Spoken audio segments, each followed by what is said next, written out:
Yeah, so welcome everyone. Today for the SGT seminar series, we have uh, Rahul Pandey from IIT Kanpur, and he's a PhD student there. And he will be speaking on contracting boundary of a cusp space. Yeah, over to you. Thanks, Rahul. Amala. So, so title is Contracting Boundary of a Cusp Space. So this is joint work with my thesis supervisor, Dr. Arjit Pal. This is part of my thesis. So first I will give some definitions of coarse geometry, which is known to, most of you people. So I will just go through it. So quasi-isometric embedding and quasi-isometry. So a map F from metric space X to Y is said to be lambda epsilon quasi-isometric embedding for some lambda bigger or equal to 1 and epsilon bigger or equal to 0 if following holds. So it says that distance between fx and fy is at most lambda times distance between xy plus epsilon and at least 1 by lambda times distance between xy minus epsilon for all little x, little y in capital X. So further, if there exists d positive such that y is contained in d neighborhood of fx, then we call f to be a lambda epsilon quasi-isometry. So a map between two metric spaces is a quasi-isometric embedding or quasi-isometry if it is for some lambda epsilon. So two metric spaces are said to be quasi-isometric if there exists a quasi-isometry between them. Next definition is quasi-geodesic. So let I be an interval in R with a standard metric, okay? And X is any metric space. So a map F from interval I to X is said to be quasi-geodesic if it is a quasi-isometric embedding. Okay, so so if quasi-geodesic F is a 1-0 quasi-isometric embedding, then we call it geodesic. Otherwise, it is quasi-geodesic. Okay, so we have a special name for 1-0 quasi-isometric embedding of intervals. So we often confuse quasi-geodesic with its image f of. We don't always give parameterization. Okay. So next definition is hyperbolic space. So let X be a geodesic metric space. What is geodesic metric space? This is a metric space in which any 2 points can be joined by a geodesic. Meaning, so you have some geodesic f such that let's say AB, interval AB to X, such that f of A is that point. Oh, sorry. Let's say end points are X and Y. I mean, you take 2 points X and Y. So you have interval, let's say AB, map from this such that, yeah, so you can just see that end point goes to that these 2 points. So a geodesic triangle T in X is said to have a delta barycenter if there exists a point in X whose distance from each side of T is at most delta. So in the picture I have a geodesic triangle whose vertices are X, Y, Z, and here a point P whose distance from each side is at most delta. So P is a delta barycenter for this triangle. So space X is said to be hyperbolic if there exists a delta non-negative such that every geodesic triangle in X has a delta barycenter. Okay, so delta is uniform. Every triangle has a delta barycenter. Then we call it X is hyperbolic. Okay, so examples are trees and upper half plane with Poincare metric. Okay, so this is not a standard definition of hyperbolic spaces, but this is equivalent to the standard ones such as slim triangle definition or thin triangle definition. Okay, for this talk, my definition of hyperbolic space is this. Okay. So next definition is hyperbolic group. So first I will define what Cayley graph is. So let G be a finitely generated group with generating set S. Cayley graph of G with respect to S denoted by gamma GS is a graph with vertices G and edges for the pair GGS, where G is a group element and S is an element from the generating set S. Okay. Now so there can be many generating set given finitely generated group. There can be various generating set, and you have therefore different Kelly graphs. Okay. So let gamma GS1 and gamma GS2 be two Kelly graphs of G with respect to generating set S1 and S2. Then the identity map from G to G induces a quasi-isometry between gamma GS1 and gamma GS2. The definition of hyperbolic group. A finitely generated group G is said to be hyperbolic if some Kelly graph of G is a hyperbolic space. For example, free group whose Kelly graph is a tree, and I have just said that trees are hyperbolic spaces. So, and also if you take a fundamental group of genus G surface with G at least 2, then its Kelly graph is quasi-isometric to upper half plane. And so I have not said that. So if the hyperbolicity is preserved under quasi-isometry, meaning if x and y are quasi-isometric and x is hyperbolic, then y is also hyperbolic. So from that, what we get is that Kelly graph of this fundamental group of genus G surface is quasi-isometric to upper half plane. Therefore, this thing is also hyperbolic. Kelly graph is hyperbolic space. Therefore, this thing is hyperbolic. So there is a notion of boundary at infinity for hyperbolic spaces called Gromov boundary. So this boundary is metrizable and compact for proper spaces. What is proper space? Proper metric spaces in which every closed ball is compact. So if you attach this Gromov boundary to your hyperbolic space, and if your hyperbolic space is proper, then this Gromov boundary gives a compactification. So I will not speak about this thing, I will not define it, but when we define contracting boundary, this is something I will define later. So then this thing, that contracting boundary of group is generalization of Gromov boundary, and everything will be covered. I mean, yeah. So next definition is contracting subset. Okay. Okay, so a function rho from non-negative reals to reals is called sublinear if it is non-decreasing, eventually non-negative, and limit r going to infinity, rho r divided by r equal to 0. So you can take a square root function or logarithmic function, or even you can take any non-negative constant function. Okay, so definition of contracting subset. Let Z a subset of geodesic metric space X and pi Z be the closest point projection map from X onto Z. Okay. For a sublinear function rho, we say that subset Z is rho contracting if for all x, y in X, whenever distance between points X and Y is at most distance between point X to Z, then the diameter of union of projection of X and Y onto Z is at most rho times rho of distance between X to Z. So this may be technical for some, but I will explain it through this picture. So first let me just define. We say that a subset Z is rho contracting if it is rho contracting for some sublinear function rho.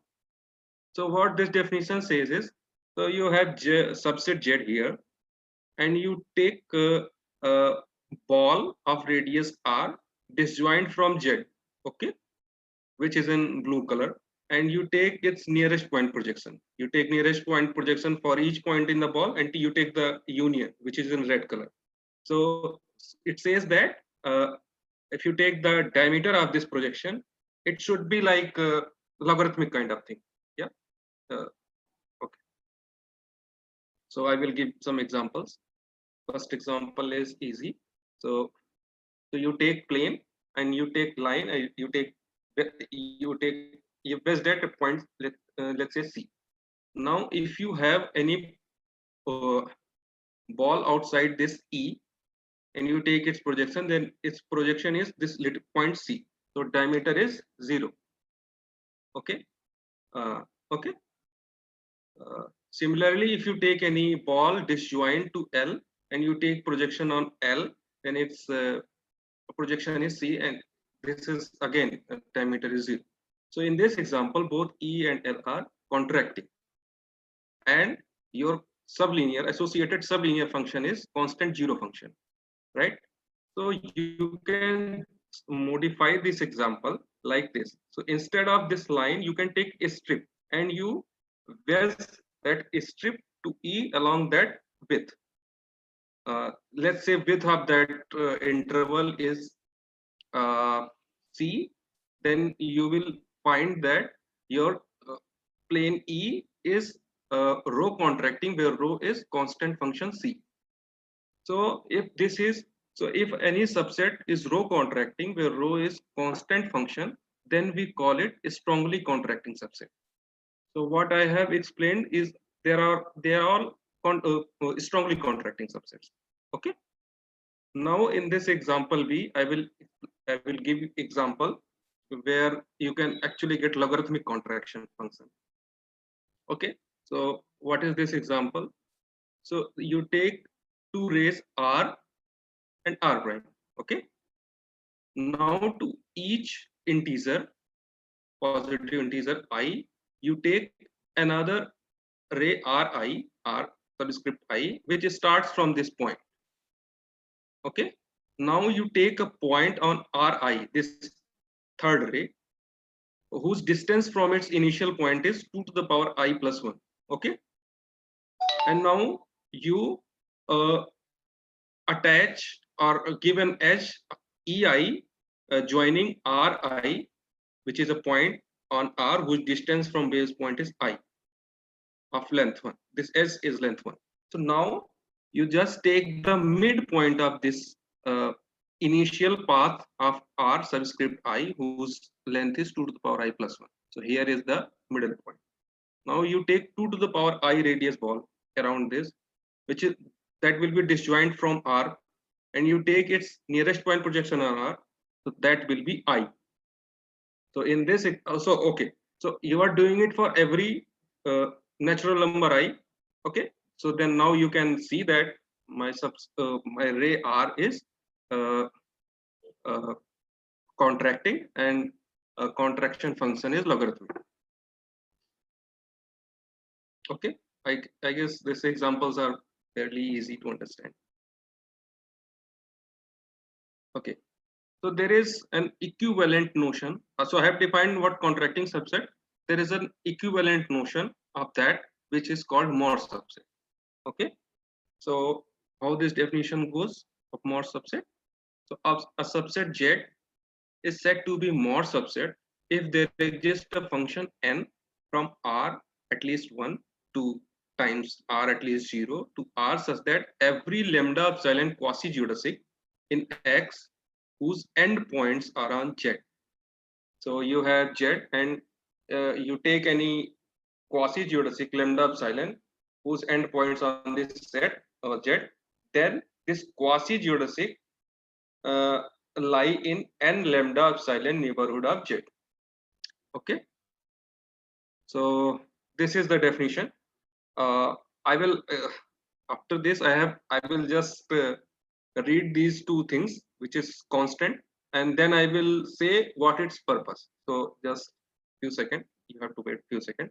So given a sublinear function rho, constant L and A, we define kappa rho LA to be maximum of 3A, 3L square, and 1 plus infimum of all those R positive, such that for all little r bigger or equal to R, rho R is less than or equal to R by 3L square. Define kappa rho LA to be L square plus 2 times 2 kappa rho LA plus A. Okay, so this is the thing. Now I will say what it does. So let Z be a rho contracting subset. Okay, and you have gamma be a LA quasi-geodesic. Okay, whose endpoints lie in kappa rho LA neighborhood of Z. They not necessarily lie on the set Z, but endpoints lie in the kappa rho LA neighborhood of Z. Okay. Then the whole gamma lies in kappa prime rho LA neighborhood of Z. So this is proved by Kesan Meke. So what this says? So now, so you can see that if your subset Z is rho contracting, then it is also Morse. Why? You can see that. I mean, so in this n lambda epsilon, you can take kappa rho kappa rho lambda epsilon. So reverse part is also true. Morse subset is contracting. That was proved by Arjan Seva, Keshan, Kruger, New. So that was about equivalent definition. I guess up to this point, everything will be clear. Should I move? Okay. So now I will define contracting boundary. Yeah, Okay. Rahul. Uh-huh. Yeah, can you give some example of this Morse subset in, say, Yes, sure. hyperbolic? That I have. That I have given, right? Morse. Okay. This example, in this E and both L are Morse in the whole space. Or if you are familiar with hyperbolic spaces, so there is, so every geodesic there in hyperbolic spaces is Morse. Okay. Okay, so you mean in hyperbolic plane, all these geodesics like semicircles and every geodesic is contracting or equivalently Morse. So, okay. And so for that, how do you compute this kappa? Or kappa. Okay. So for that thing, I don't know how to explicitly compute it, but this is, I mean, a standard result in that is called stability of quasi-geodesic in hyperbolic spaces. So in that, you can in fact show that every so here you have n lambda epsilon. So n lambda epsilon. So you can take n lambda epsilon, this function, which works for every geodesic in the hyperbolic space. So what is this n for, say, for say a vertical line in H2? How does this n look like?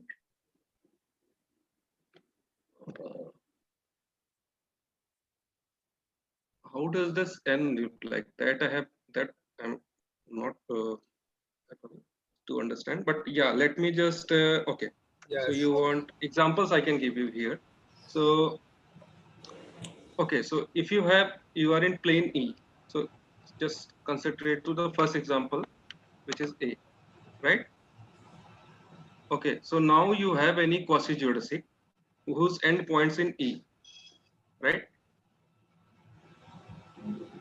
Okay. So if either it can lie in E, if it lies in E, then we have n lambda epsilon to be 0. Okay. Otherwise, what it can go? It can go through this vertical line and then get backward and then go to E. It can be very vague, right? Okay. Quasi-geodesics need not be continuous. That can be, I mean, you can imagine any path. Okay. So it can go to E and then get back and then again go to some point in E. Right? But the thing is, it has to pass through C. If it goes outside E, then it must have to pass C. So then now you can see if you have quasi-geodesic, let's say gamma from interval I to that thing. So you will have some 2 points on the interval, let's say AB, such that gamma A equal to gamma B, right? Because that has to pass through C. Okay, so now you can compute that. So now you have definition of quasi-geodesic. So then distance between gamma A and gamma B is 0. Now you can then compute that this the maximum height it can travel in C, outside C, is bounded in terms of a quasi-geodesic constant. Okay. Okay. So if it lies in E, then it's okay. You can take lambda epsilon to be 0. Otherwise, there is a bound on the height it can go outside that E. And that bound depends on what? Quasi-geodesic constant. You have to start from, let's say, lambda epsilon quasi-geodesic, right? So then, okay, so then this the height it can go outside of E is a constant will depend only on quasi-geodesic constant, let's say lambda epsilon. Okay. Okay. So in this example, you can explicitly compute what is n lambda epsilon. But for other examples, I don't know. I mean, okay. Yeah. All right. Thank you. So if I had board, then I could explain more easily. So okay. So these are examples. So I will define what contracting boundary. So let X be a proper geodesic space and little o is a base point. Okay. So contracting boundary of X defined as collection of all contracting quasi-geodesic rays based at O modulo Hausdorff equivalence. So you have you take all those contracting quasi-geodesic rays starting from this base point O, and two quasi-geodesic rays gamma 1, gamma 2 are equivalent if they lies in bounded Hausdorff distance. Okay, you denote this set by partial Cx. Okay. Now, so this is the set. Now I want to define topology on it, right? So first I am defining a set. So it says it goes like this. So let zeta be a point of the boundary I have just defined. Okay, and R is a number bigger or equal to 1, and a geodesic ray alpha zeta belongs to zeta. So what I have, so zeta is an equivalence class, right? So you have a quasi-geodesic ray which starts from O in that equivalence class. Then you can also get, since your space is proper, you can also get a geodesic ray in that class. If you have quasi-geodesic ray which is contracting, okay. So this existence of this alpha zeta is due to properness of the space. So you have point of the boundary zeta and number r bigger or equal to 1 and a geodesic ray alpha superscript zeta. I will define a set u zeta r. So u zeta r contains all those points of the boundary eta such that for all continuous LA quasi-geodesic eta in eta, so such that distance from beta to restriction of alpha zeta onto this interval r to infinity is at most kappa rho zeta LA. I will define what rho zeta LA. So in the picture you can see, so you have zeta, you have base point O, and you have taken a geodesic ray alpha zeta in the class zeta. Now my set u zeta r is all those boundary points eta such that if you take beta to be LA quasi-geodesic, then the distance between this quasi-geodesic beta and restriction of alpha zeta to r. So I am calling this alpha zeta restriction of this alpha zeta to be r tail if it is defined on r to infinity. So all those points beta is in u zeta r such that every LA quasi-geodesic beta distance of that geodesic beta from r tail of alpha zeta is at most kappa rho zeta LA. And what is rho zeta? Rho zeta. So you can have many, you can have more than one geodesic ray in the same class zeta. So rho zeta is a sublinear function such that every geodesic ray in this class is rho zeta contracting. Such rho zeta exists. Okay. So Is it okay? So in the I've explained everything. So if you have question, Yeah. please ask. Okay. So now you can define topology. You can. I'm going to define a topology which I'm calling topology of fellow traveling quasi-geodesic on boundary, defined as follows. All those open sets are open sets U, such that for every zeta in U there exists R such that U zeta R belongs to U. So okay, so this is a topology. So now what you do is, so I am taking this space X and attaching these boundary points and want to define a topology on this X head. How this goes, topology. So if point little x is in space X, then we take neighborhood basis for X to be metric balls about X. And if your point zeta is on the boundary, then we take neighborhood basis for zeta to be U head zeta R. What is U head zeta R? So first you take U zeta R and attach all those points X in X such that if distance between gamma to R tail of alpha zeta is at most kappa rho zeta LA for every continuous LA quasi-geodesic segment gamma with endpoints O and F. This is similar to U zeta R. Instead of this, you have a finite geodesic quasi-geodesic segment, and you do the same thing. Okay, like here, you had quasi-geodesic rays. They were of infinite length, and in this case, you have to take all those points such that every quasi-geodesic segment gamma, LA quasi-geodesic segment gamma, distance between gamma to R tail of alpha zeta is at most kappa rho zeta LA. Okay, right? So I have defined boundary, contracting boundary, and give a topology on that boundary, and then again we attach those boundary points to your space X, and then define the topology on the whole space X. So what you should expect that if you take a subspace topology on this boundary, so you have, okay, then it should coincide with the fellow traveling quasi-geodesic topology. Okay, is it clear? I mean, okay. So modification. So this definition is, so X head with the topology defined as above is first countable, contains X as an open dense set, and the induced topology on the boundary is topology of fellow traveling quasi-geodesic. So yeah, so this so you can take this as a definition. So what modification is?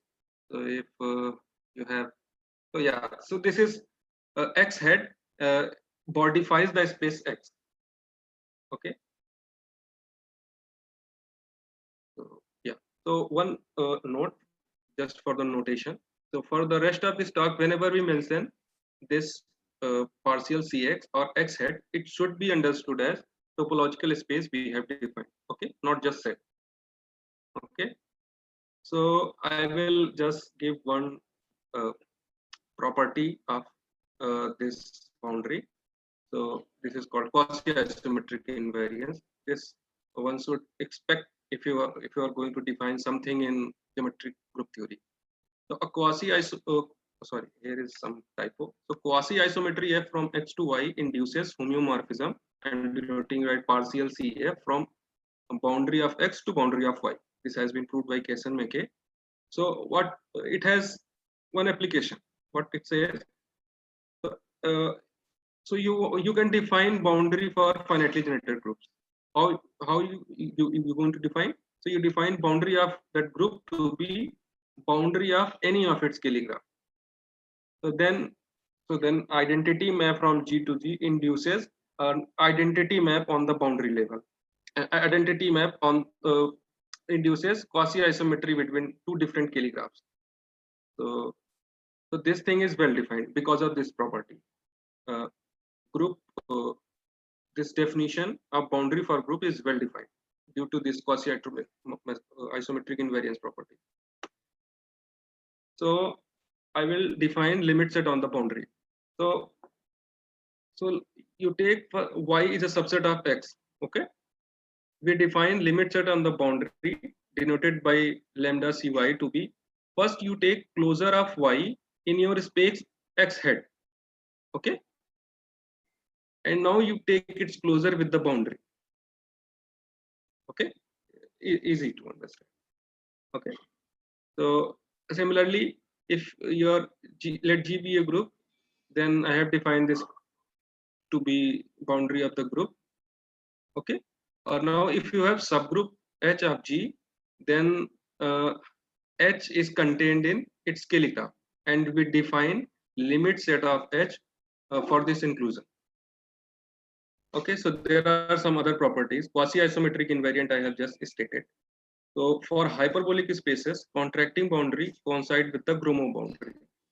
Okay, and for finitely generated group G, this boundary of group is a metrizeable space, and compact contracting boundary of finitely generated group implies group to be hyperbolic.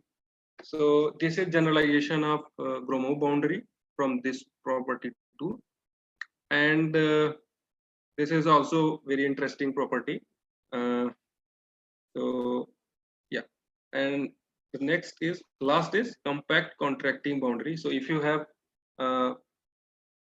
contracting boundary of a group, finitely generated group is compact, then it is a hyperbolic space. And we also know that if your hyperbolic group, if you have started with a hyperbolic group, then its contracting boundary is Gromov boundary, and Gromov boundary is known to be compact. So then this property, compact contracting boundary, is characterizes hyperbolic groups, right? Okay. So okay, so before going to statement of the problem, I want to state a result which will be used most of the time in our work. So this result proved by us in an earlier paper. So it goes like this. Let X be a proper geodesic space, okay, and let zeta and eta n be a sequence of pair of distinct point in X union this boundary, okay, and gamma n be a geodesic joining zeta n and eta n, okay, and if zeta and eta n converges to distinct points, then gamma n passes through a bounded set. So you have gamma n sequence of geodesic whose end points so sequence of geodesic gamma n whose end points goes to distinct points, converge to distinct point, then this result said this gamma n passes through a bounded set. Okay,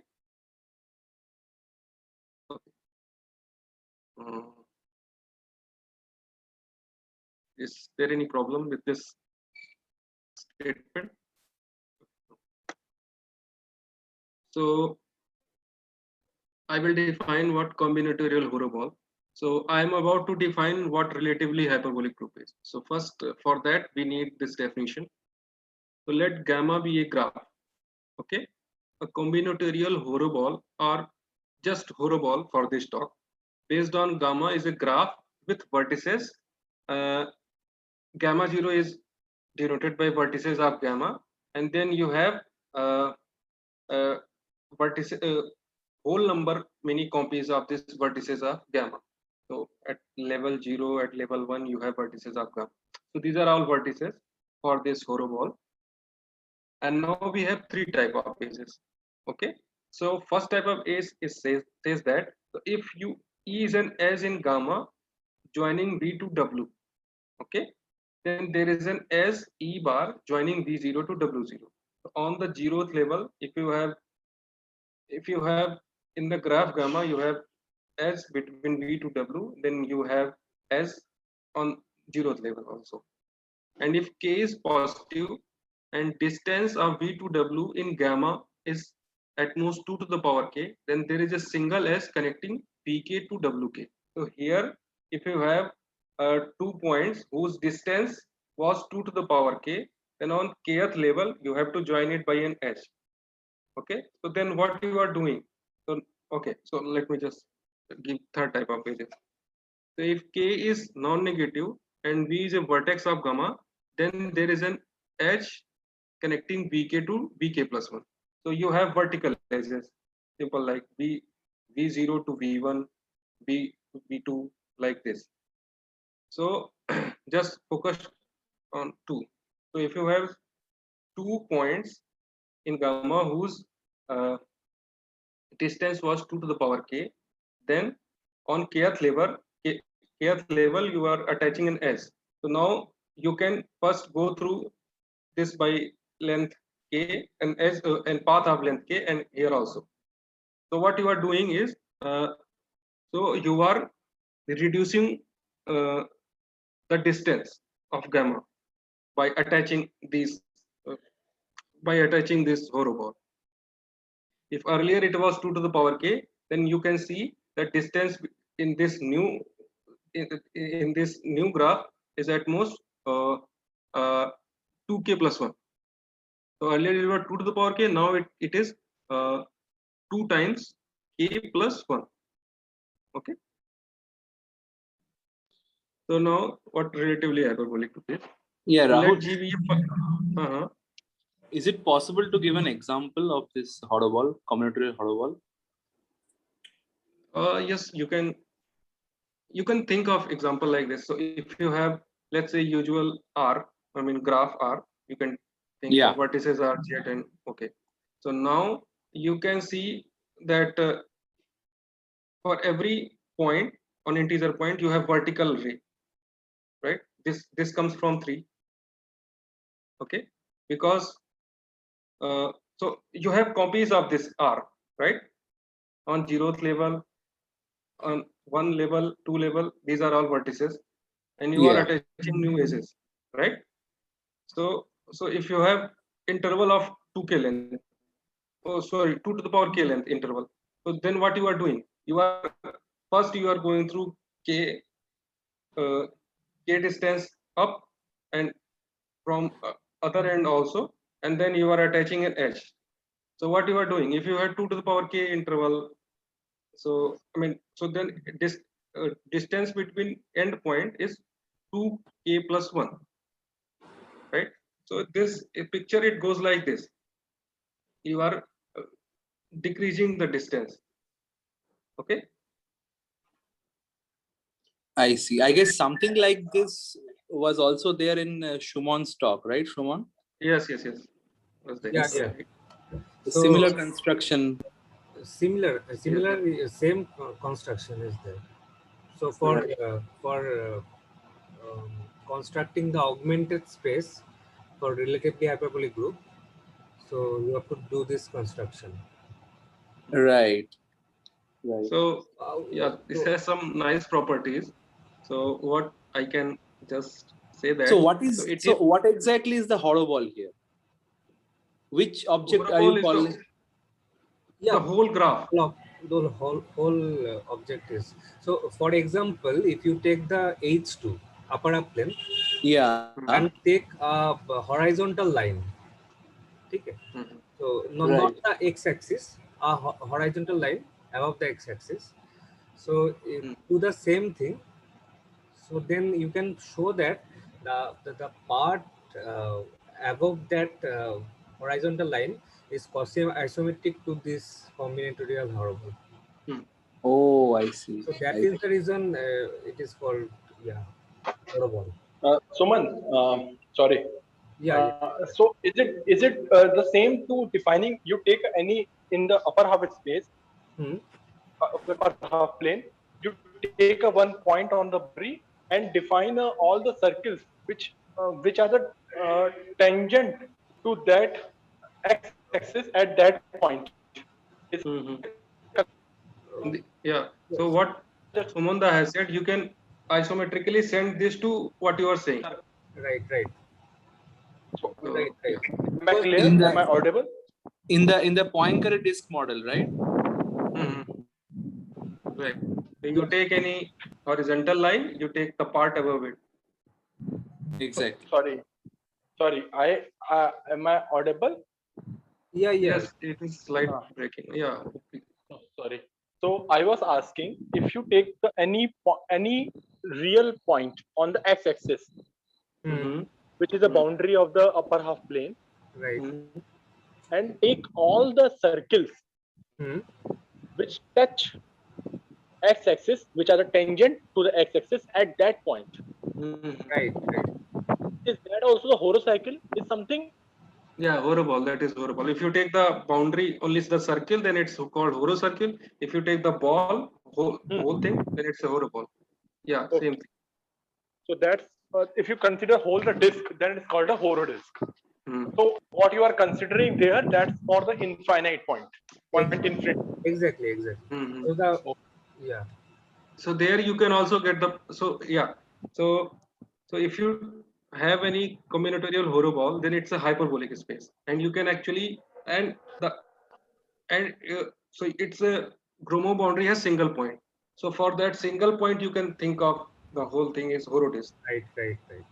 So uh, I have just mentioned that this goes like this. So at that boundary point at infinity, you have single point at boundary at infinity. Consider this as hyperbolic space, and you have single point in the Gromov boundary.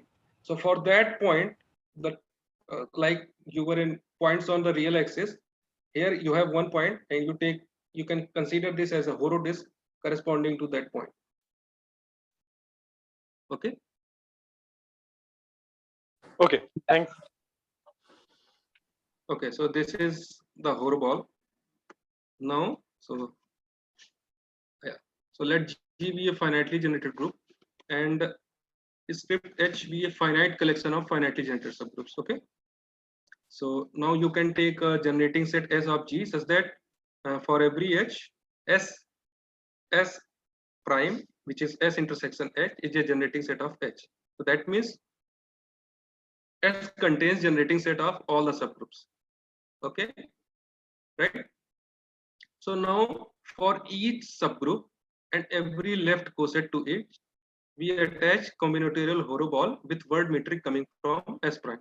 So you have H, and you take the word metric, I mean the Cayley graph with respect to generating set S prime, and you attach uh, horoball, just I have just defined, and you do it for every left coset, right? So Cayley graph of H as a subgraph of G, Cayley graph of G, and you to every left coset you are attaching horoballs, right? And you're doing it for every subgroup from the collection, right? So so this resulting space is called cusp space, okay, and denoted by these triples G and this collection script H and the generating set S. Okay, so G is said to be hyperbolic relative to script H if for some finite generating set S, this cusp space is a hyperbolic space, right? So in short, we denote this cusp space by G to the power H or GH simply, right?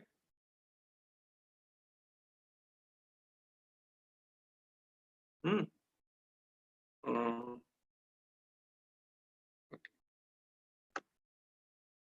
So I have just Kasan Meke has proved that if you have finitely generated group G, compact boundary of G implies G is a hyperbolic group.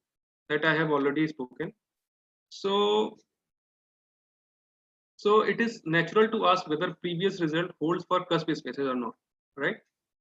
So we ask, given a cusp space GH, does compact boundary of GH implies GH is a hyperbolic space? So motivated by this thing, we ask a similar question for cusp spaces. So this is the problem we were onto.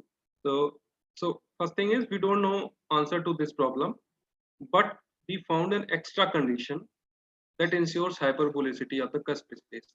So you have compact boundary condition, and we have found an extra condition which is very natural, which combined together ensures the hyperbolicity of the cusp space. So before going to the actual problem, let me just give motivation to the extra condition. So this is a fact from relatively hyperbolic group. Let G be a hyperbolic relative to H, collection H. Okay. Consider a cusp space GH for the pair G. This thing. It is a fact that GH is a proper hyperbolic space, and therefore its Gromov boundary is compact. Okay. Moreover, for any subgroup from the collection, if you take the attached horoball along H, you have Cayley graph of H, and you have attached horoball onto this Cayley graph, and if this thing horoball is contracting in the cusp space, right? So contracting in the cusp space. If you have started with relatively hyperbolic group, then this is true. I mean, if you take horoball attached along subgroup, then it is contracting in the cusp space. So motivated by these observations and the theorem by Kesson-Mackey, we proved the following. So given a cusp space GH, assume the cusp space has compact boundary. That was in the original problem, problem 1. And horoballs attached along every subgroup is contracting subset of GH. Contracting or Morse, okay? Then GH is a hyperbolic space. Okay. So this is the main theorem for our paper. So I would like to, please ask questions if you have any regarding, these two slides, or because I have planned to give later talk on Monday. Yeah. So let me ask some silly questions in this part. So can you give some examples of such cusp spaces and their boundaries? Some simple examples. Yes. So yeah. So in the example is here, but okay. Let me just. So if you take this example, which is simple thing. So you have plane E, right? So you can think it as a Cayley graph of Z2, Z direct product Z. Can you, just imagine? Because then I haven't defined what horoball attached along spaces which is not graph. I have defined it for graph, right? So you just imagine the Cayley graph. So now you attach horoball, combinatorial horoball, right? Okay. So how many points will be in the space, total space? I guess so one, right? No. It will be 2 points because I have. So you are just squeezing this. You are attaching horoball. So I have just said that every horoball has single point in the Gromov boundary. So 1 point for that horoball and 2 points for this thing, right? So for the two ends, you have 2 points. Right. Because this, if you take the geodesic ray starting from C to this side and this side, these are contracting, and you have to take all the geodesic ray or quasi geodesic ray starting from. I'm taking base point to be C, right? Right. And this geodesic ray going on the right side and on the left side, they give 2 points in the contracting boundary. So there are in total 3 points. You are saying 3 points, right? So this is compact, but so in Cayley graph, things are difficult to understand. But at least in this example, you can think what's going on, right? So whenever you are attaching horoball to every left coset, so it contributes to single point on the Gromov boundary, right? right. So in case of relatively hyperbolic groups, so suppose you have H1, H2 up to Hn. This is the collection over which it is relatively hyperbolic. In that case, Mhm. what happens? For each of the HIs, you have one such, or So in total, the cusp space becomes a hyperbolic space. This is the definition, right? This is what I have defined. So resulting space is called cusp space, and G is said to be hyperbolic if for some generating space, this cusp space is a hyperbolic space. okay, yeah. So So, for hyperbolic spaces, so we know that okay, one more thing. So this thing is a proper space, proper hyperbolic space. So it's Gromov boundary. So its contracting boundary is actually Gromov boundary, and Gromov boundary is compact. Okay. Hmm. And one more fact is also true. So this thing. So if you take the horoball attached for every subgroup, then it's a contracting subset in the cusp space. So we can put together these two information and prove this result. And Somoda, Yeah. so about your question, the contracting boundary is of the cusp space, yeah, that coincide with Bowditch boundary. That Oh, I see. mm, I that see. is so the this is a yeah, cusp and, space, a model space for relatively hyperbolic, right, right? for each So coset, group acts properly discontinuously on the space. right, and for each cosets you have one point in the boundary. I see. For each coset of the, I mean, uh, For each HI. yeah, HI, right. Okay, So so if these HIs are all finite index, then mm, the total number will be finite. The total number of points in the uh, mm, Right, boundary, right? right. mm. I see. So interesting thing is when every subgroup is half infinite index. Hmm. Yeah, otherwise, H will be, I mean, quasi-isometric. HI will be quasi-isometric to G, right? Because it is Yeah. finite index. Yeah. Yeah. So I should say one more thing. I have 2-3 minutes. This So hello. okay, Uh, please ask. Horobal's or contracting subset is same as their quasi-convex subset in the in the Kelly graph. Mhm. No, if quasi-convex is so quasi-convex sets are contracting only in hyperbolic spaces. If your space is not hyperbolic, then quasi-convex set may not be contracting. That's fine. So I don't what your question was. These two are different things. I mean, so in this cusp space, this may not be hyperbolic. If it was hyperbolic, then why we will do that thing? So uh, a priori, we don't know whether cusp space is hyperbolic or not. So this thing is non-hyperbolic, and then this thing is makes sense. I mean, assuming that every ball attached long subgroup is contracting. Okay. Do you have some examples where the boundary is like a Cantor set? Boundary is like cusp spaces. I mean, Yeah. Yeah. no, we don't know. Maybe in if you are assuming if you start with relatively hyperbolic group and you take its cusp set and you take its boundary, then you may get Cantor set. I mean, So Z star Z cross Z cross Z. So what uh, will what Sorry. Jet?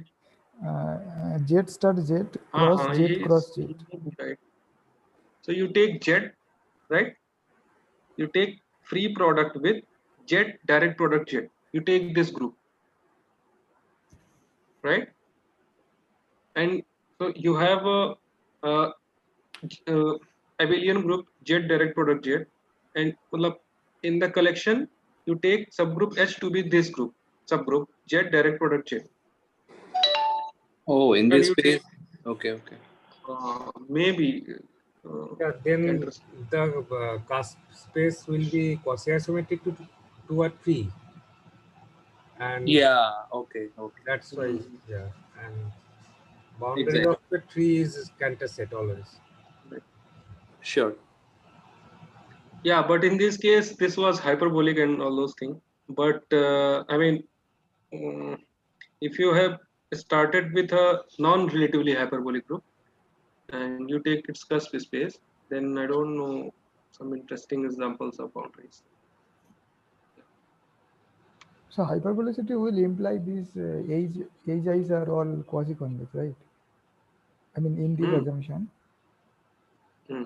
if we can prove that, Right, quasi-convex, which is equivalent to contracting. So hmm, I haven't gone to this thing. I have just written it. hmm, Right. That is, of okay. course, that is quasi-convex, which is equivalent to contracting in the hyperbolic space. Okay.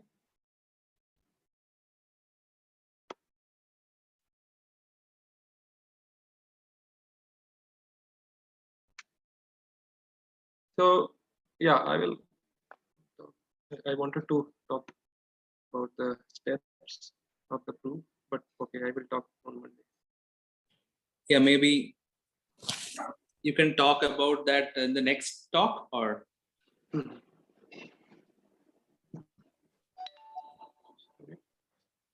okay. So thank you, Rahul, for the nice talk. And yeah, if we have some more questions, please ask. Please ask. Hmm. It's a quite interesting area. So I wanted to say one thing. I mean, so this is relatively hyperbolic group. This definition. There is also notion for relatively hyperbolic spaces. So there you attach horoball to subspaces, right?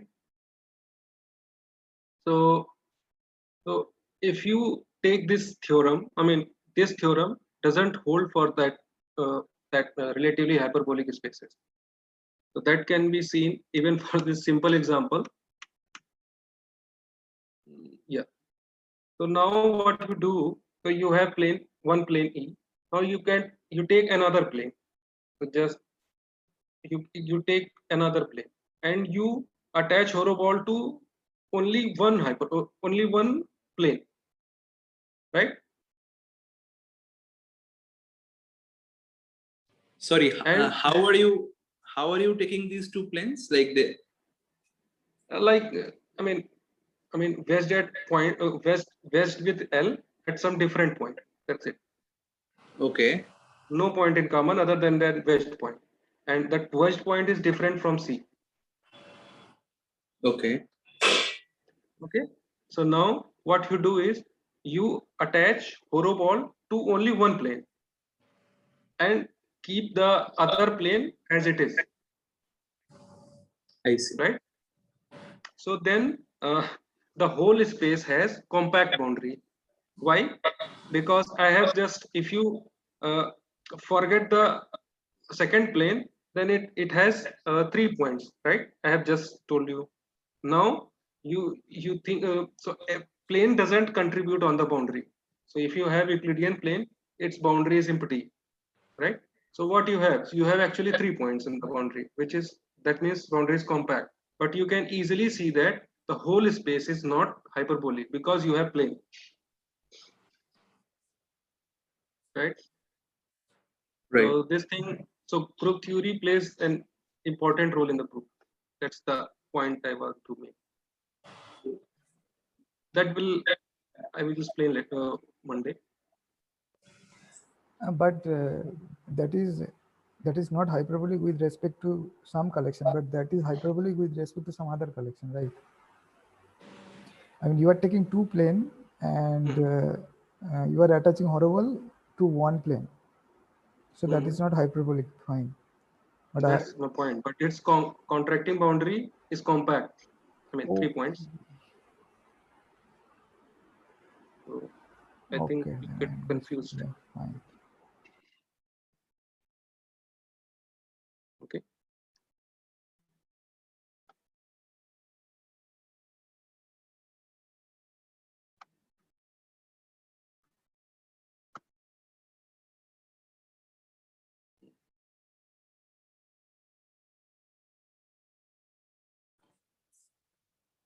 Yeah, any more questions? So what I was asking about this theorem is the following. So suppose horoballs are contracting, that implies cast space is hyperbolic.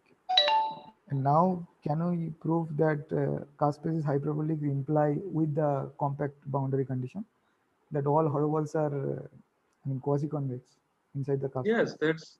that is So, a fact. I mean that is well known. So if your cusp space was hyperbolic, then these horoballs attached along every subgroup is quasi-convex in the whole space. That is established. I mean,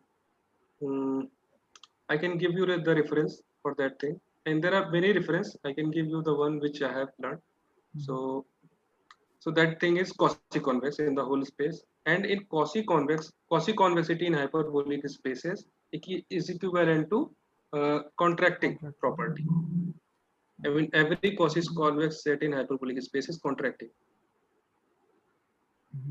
acha, acha. So that thing is a well-known result.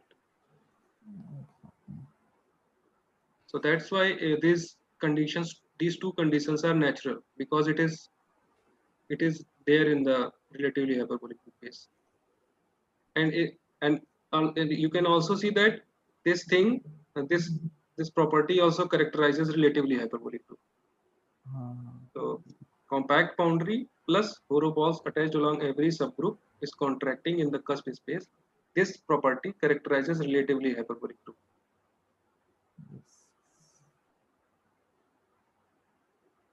Okay.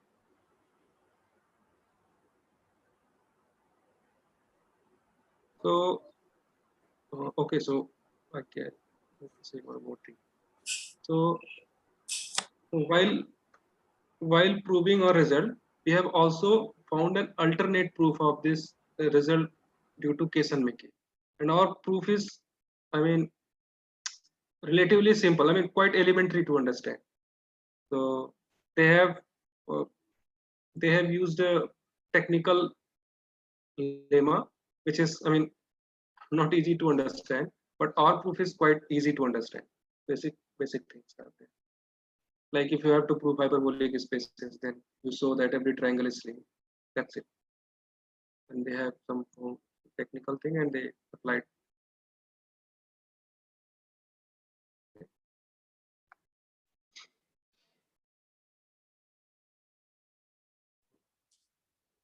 Okay, so let me stop the recording and then we can